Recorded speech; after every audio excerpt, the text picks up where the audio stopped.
So my plan was to have everything natural, and then I was hitting the face with this.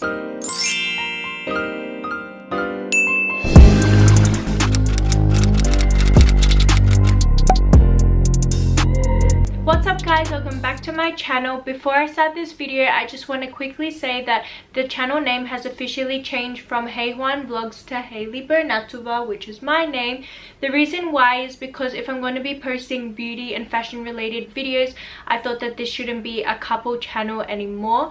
And plus, since I did mention before in our most recent vlog that Juan isn't really into YouTube anymore, then it would be better just to change the channel name to just me. But we will be still posting some vlogs here and there and challenges as well, so nothing really is going to be changed, just the fact that I'm adding more content for you guys. Also, let me know what you think about my new intro. I put a lot of hard work and effort into creating that, and if you do want a tutorial on how to create a bomb AF intro like that, then make sure to let me know, because I'm more than happy to film one of those as well. Anyways, I'm finally filming my labor and delivery story time. It's long awaited. I have numerous people requesting me to film this, so finally I'm here.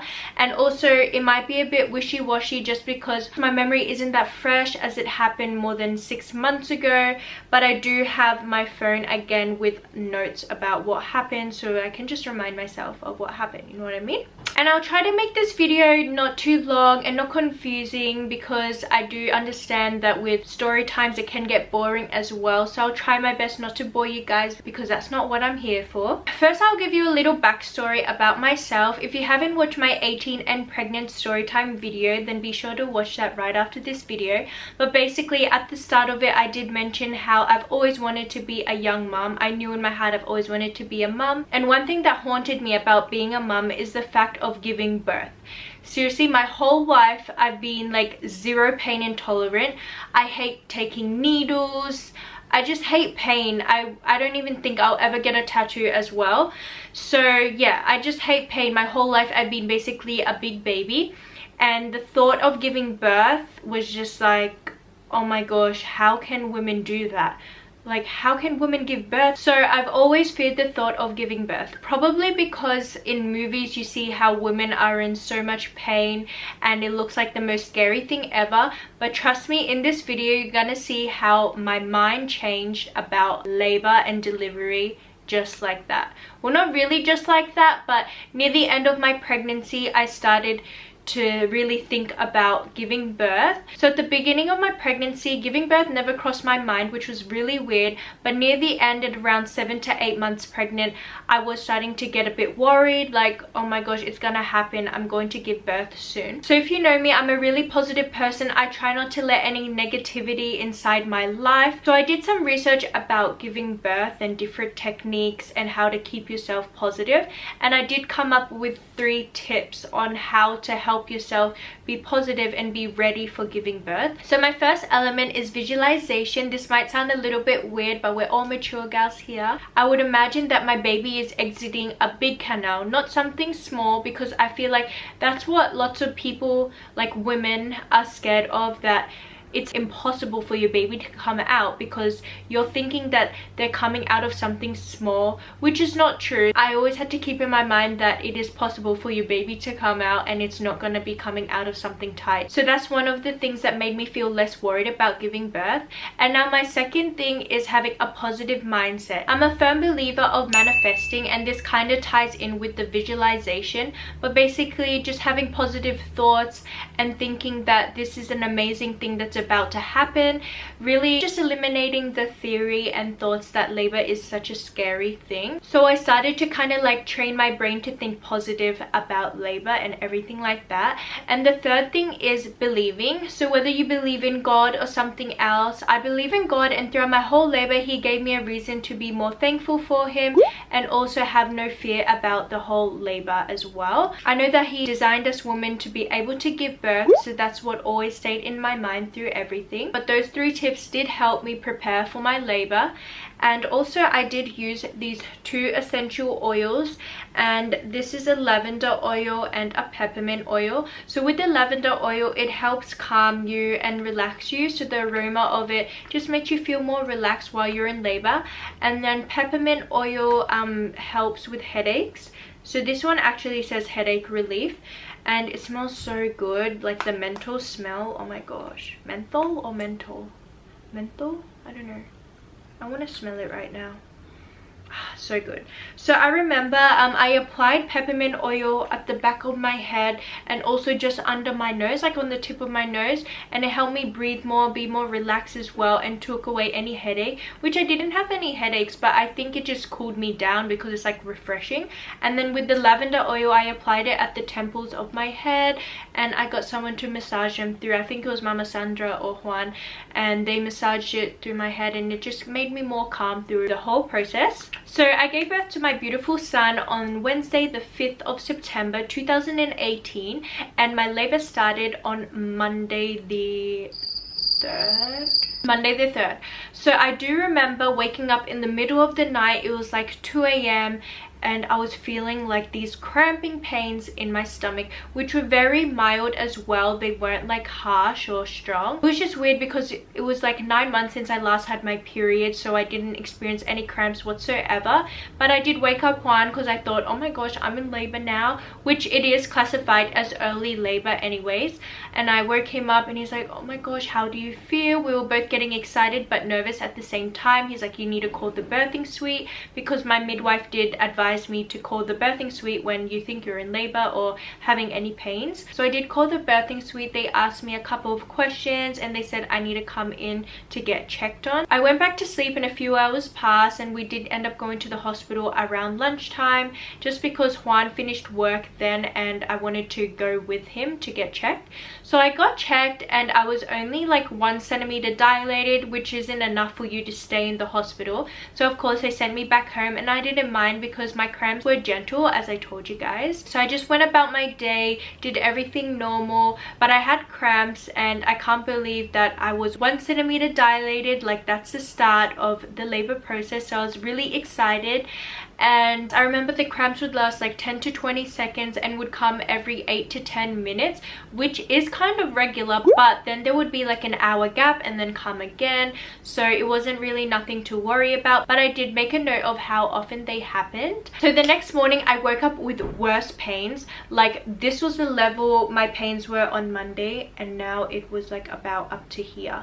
And I was like, oh my gosh, they're getting stronger. But I did wait because they weren't really bad, and I knew that if I went to the hospital I'll probably get sent back home again. So I just remember I had to be walking a lot. I couldn't sit or stand in one spot at all. That just seemed to satisfy me more. I went to the shower a lot of the times. Warm showers helped me.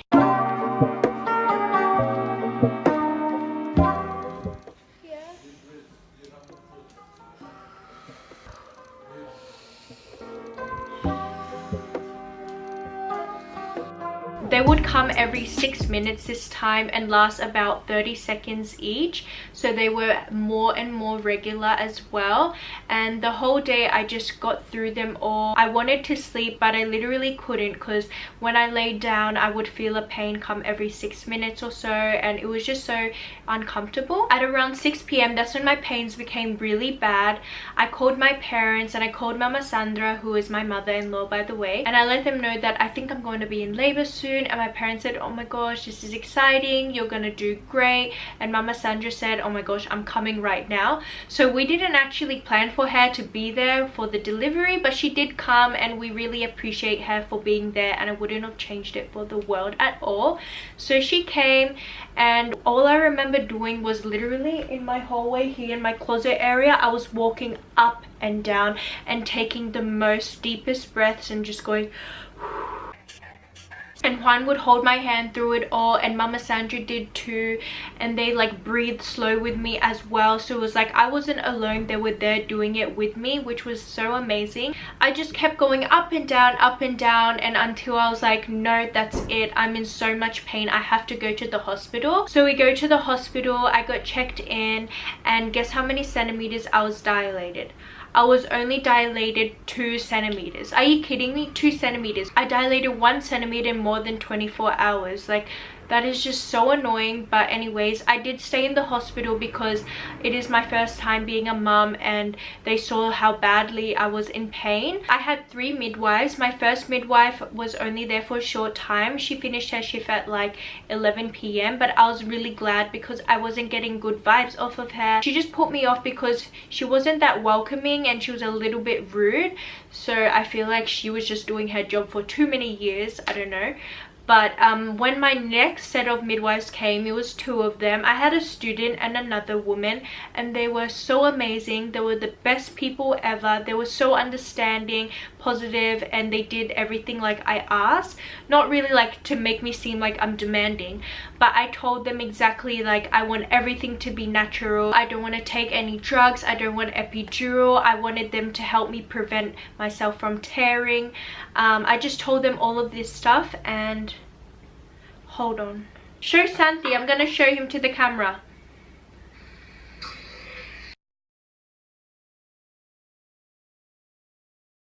Just film a little bit, but he's doing faces. Look at this.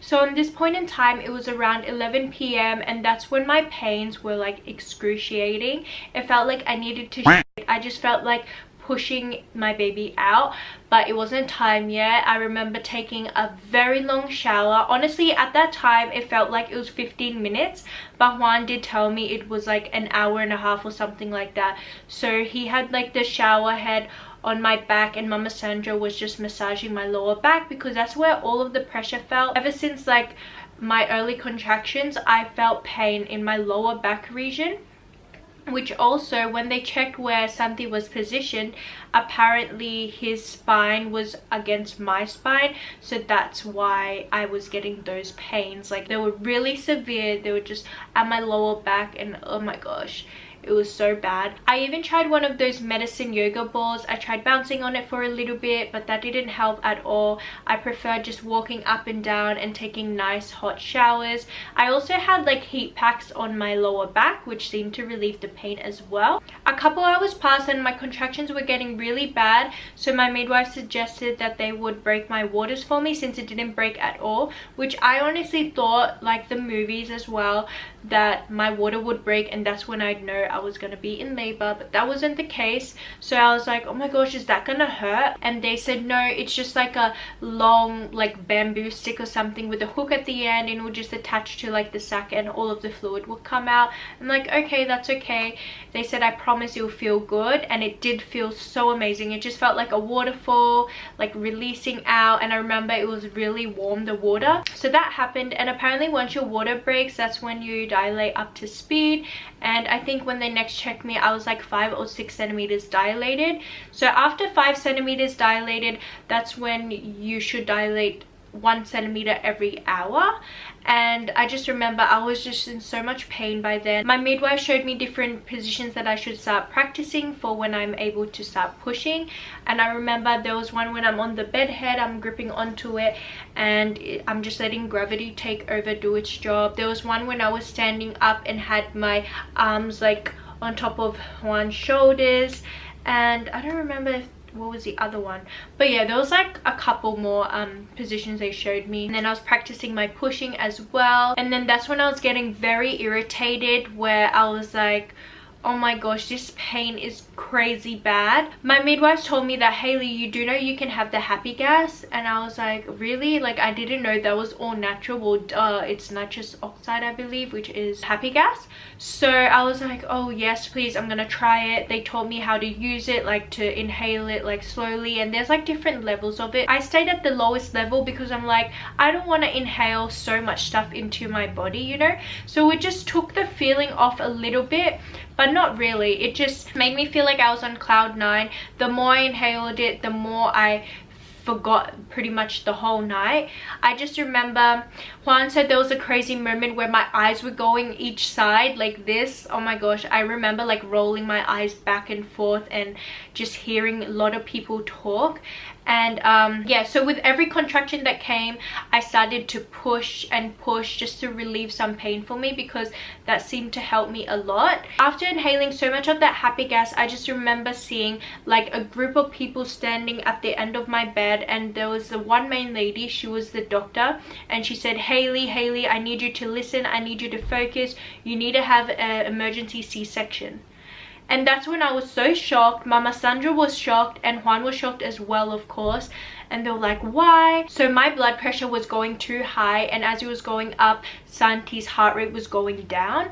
So he was at like 140 BPM, I believe, down to 60 BPM, which is a significant drop, and that's not good at all. So that was a really critical moment and a risk for the both of us. And the first thing I said was, no, what do you mean? I felt very exposed because I had to have my legs up. They had to check down there. They needed to check baby. I remember they had this long rod thing that poked Santi's head, and like a little bit of blood came out, and I think it was just to check his blood levels or something like that. It was really freaky because I didn't want them to hurt him at all, which I know they weren't hurting him, but they were just doing their job. They said, no, you really need to have this cesarean, Hayley. So my plan was to have everything natural, and then I was hit in the face with this, like, I need to have an emergency C. So I was devastated. I don't really remember everything clearly because I was still like in cloud 9 or whatever, like from the happy gas. But I just remember just starting to cry, and I was like, no, my son, my son. I said a prayer out loud to God as well. Anyways, the doctors left, and then my midwife said, I'm gonna check you again, Hayley. Like, they had so much faith in me. I loved that. They checked me and they said, oh my goodness, you're at 9 centimeters dilated. I'm like, are you serious? Like, seriously, am I 9 centimeters dilated? And they said, yes, we're gonna start pushing. So I was pushing and pushing, and then the doctor comes back and sees that I was pushing, and she gets kind of like mad at the midwives and said, why is she pushing? You know, she has to have a cesarean, that's gonna give stress on the baby. And they said, no, it is 9 centimeters. So the doctor checked, and apparently I was just at like 7 centimeters or something like that. So it was so crazy because they were going back and forth, and of course that stressed me out and made me feel like, what is meant to happen, you know what I mean? So the doctor basically deemed that cesarean necessary. And what else could I do? They just had to put like a drip into my wrist, a couple needles or something to keep me hydrated. Then there was the anesthesiologist come in, and he had a paper. I had to sign it and explain to me like the whole procedure of it, and said like how there's like that 0.1% of death situation. And I was like, oh my goodness. At that moment I was just so shook. I was really emotional. I was shaking a lot because at this moment lots of drugs are getting into me right now so that I'm able to have a good cesarean. So yeah, I was just, oh my gosh, my mind was just going insane at that moment. I had to put on one of those blue gowns and a hairnet, and then they wheeled me down to like the theater room. And I just remember saying, where's Juan, where's Juan? And he was allowed to come in once I was settled on the bench thing. So yeah, and Mama Sandra had to wait outside. She wasn't there for the whole procedure. So what happened was I got to like the surgery theater, and I'm sitting up on like a chair or something, and I had to have a needle in my spine, which is like epidural, but I believe it's a little bit worse. So it took like maybe 15 minutes for it to come in, just because I was getting contractions after contractions. So I'll be like, oh my gosh, it's ready, and then I would get a pain. So I'm like, no, don't, because with those things it's really serious. You can't move at all, because if you move they can place the needle in the wrong spot and you can become paralyzed. So I just remember shaking and shaking, and I didn't want that to happen at all. But then I said, yes, I'm ready. They quickly put it in, and I think they had a numbing cream as well, so I couldn't really feel the needle coming into my spine. I was starting to feel numb. They put me on one of those benches, and I remember I had a couple nurses at my head holding my hands, and then Juan came in, and I was just like saying, is it gonna hurt? I was saying, I don't want to have a cesarean. I didn't want a cesarean. I was like, no, like, why am I having a cesarean? But I knew it was for the best for the both of us to have a healthy baby. I needed one. I was also worried about how they would cut me. I always thought that having a cesarean, you're cut like in the middle, but it's actually just this, a line like this way, and it's on your bikini line, so you don't see the scar. Like if you're wearing a bikini or something, you won't see the scar at all because it's covered by underwear. But I was actually worried about that as well, because I feel very naive that I didn't research anything about cesareans at all. I just thought it was an uncommon thing, but turns out that lots of women do end up having cesareans, or do choose to have cesareans as well. But each to their own. Like, I'm all for natural birth, but if doctors do deem C-sections necessary, then of course you have to listen to their decision. It took about 10 minutes to take Santi out, I believe, because they had to take out like organs or whatever, move stuff to the side. And I just remember the feeling. It didn't hurt at all. It just feels like people kneading your stomach, kind of like, you know, when you're kneading dough. It just feels like that, like a washing machine inside, just stuff moving inside of you. And I just remember him coming out. They showed him above the curtain, and I'm like, oh my goodness, like, that's my son. I was so happy. I fell in love again. It was just such an amazing experience ever. Unfortunately, I wasn't able to hold him first. Juan had to hold him, and that was like the sweetest moment ever. After they delivered Santi, they had to sew me back up, and that honestly took longer than taking Santi out. I think it took like 20 to 30 minutes, I'm not sure, but they had to make sure everything was in place, and then they sewed me up. Then I got taken to another room, did some tests, and I could finally hold Santi. I could breastfeed him and all of that stuff. The pain, oh my gosh guys, it was so terrible for me. I couldn't walk. I couldn't go to the toilet, but that's why they put a catheter connected to your bladder. And oh, that feeling is just so weird when they put the catheter in and take it out. But that's like so you don't need to go to the toilet. Yeah, but having a shower was difficult for me. Just moving in general was so difficult for me. And I will be filming a video on how I recovered soon, so stay tuned for that. But basically, that's my whole labor and delivery story. It's so crazy. I can't believe that all happened, but I wouldn't change it for the world.